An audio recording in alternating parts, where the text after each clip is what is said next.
Hai everyone. Guys, setelah melihat video perjuangan mereka, kalian tidak akan komplain lagi untuk pergi ke sekolah.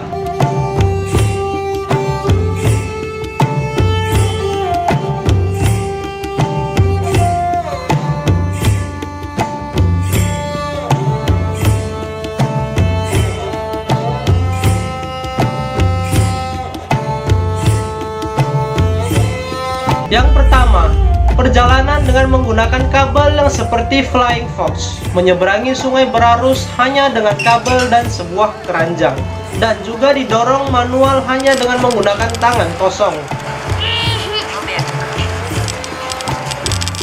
Often, I'm afraid I might slip and hurt myself. I'm also afraid of wild animals like jackals, monkeys, or tigers. But I really want to go to school. Perjalanan ini dilakukan setiap hari oleh anak-anak di Nepal untuk menghindari tebing yang curam dan hutan-hutan. Mereka memilih untuk menyeberangi sungai hanya dengan menggunakan kabel dan keranjang.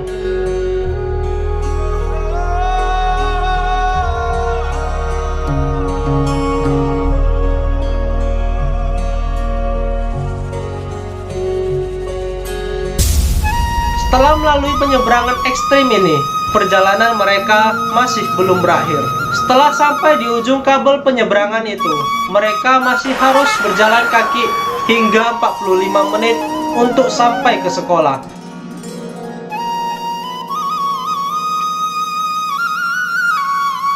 Berbicara tentang perjuangan untuk menggapai pendidikan membuat kita sadar akan pentingnya pendidikan itu. Ini hanya permulaan. Perjalanan ekstrim selanjutnya ada di negara Cina, di mana anak-anak dari Cina mendaki tebing yang curam selama 5 jam lamanya untuk sampai ke sekolah.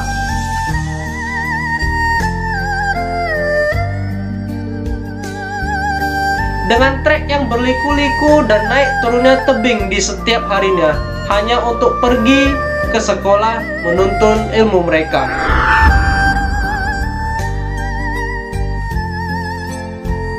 Ini adalah pendidikan untuk sekolah dasar.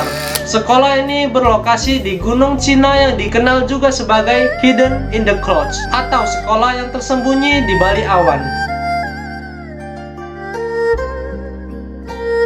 Anak-anak dari Cina ini tidak punya akses pilihan perjalanan, karena trek perjalanan mematikan ini hanya satu-satunya untuk mereka agar bisa sampai ke sekolah. Untungnya, sekolah ini sudah ditutup setelah 60 tahun beroperasi.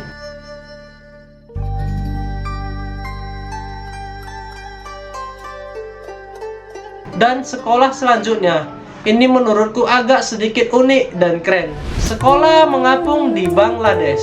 Bangladesh adalah negara yang sangat dipengaruhi oleh perubahan iklim yang rata-rata mengalami kebanjiran. Banjir ini sangat mengganggu aktivitas normal orang-orang di sana, termasuk pendidikan anak. Proses belajar mengajar menjadi sangat terganggu di saat banjir, dan anak-anak mereka terpaksa dipulangkan. Maka dari itu, orang-orang Bangladesh mencari cara agar pendidikan tidak berhenti sewaktu banjir besar. Jadi mereka membangun sebuah sekolah yang bisa mengapung.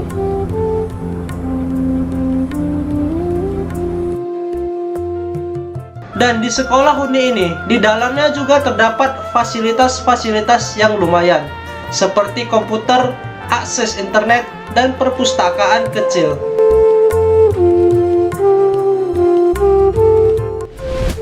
Our floating school is the only educational option for them. Without floating school, there is not any other way for them to learn.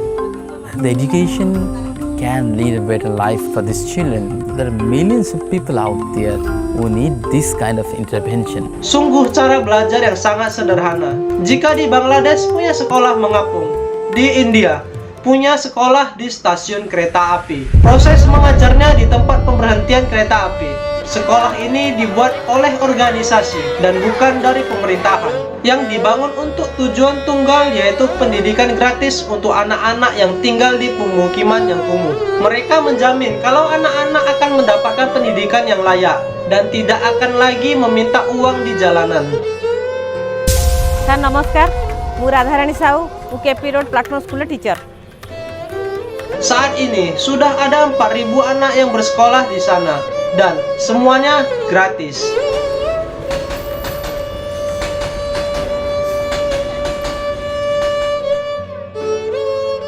Setelah ketika kita melihat contoh video ini, membuatku lebih bersyukur dan lebih menghargai pendidikan. Bahkan di luar sana, masih banyak ribuan bahkan jutaan anak membutuhkan pendidikan. Mungkin dari semua pendidikan ini masih kurang layak, dan bisa saja menghilangkan potensi atau minat mereka pada pendidikan. Mereka bertaruh nyawa mereka sendiri untuk bisa sampai ke sekolah. Bagi mereka, pendidikan adalah hal yang sangat istimewa. Gua Fangkisu, see you in the next video. Bye.